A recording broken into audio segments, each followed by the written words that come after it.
Gente, olha a trollagem que eu fiz com a minha amiga, olha. Ó, eu escrevi, Cauã disse que você xingou ele. É verdade? Vai narrando aí. De quê? Aí minha prima falou, ele falou que você xingou ele de arrogante. Aí ela falou, mentira, não xinguei. Minha prima falou, sei não, hein? Ela mandou esse áudio. Minha prima foi na sexta-feira.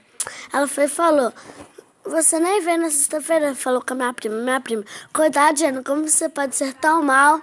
Diana, me responde. Ô, Diana, era trollagem, desculpa. Aí eu vi esse áudio.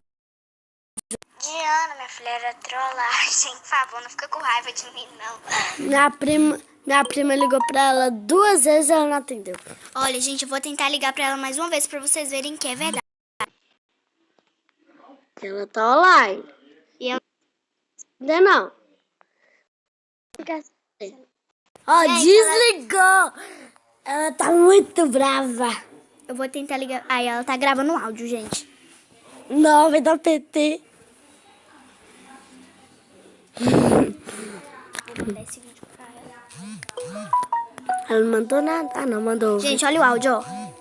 Ai, o que? Ô, Fran! Ai, o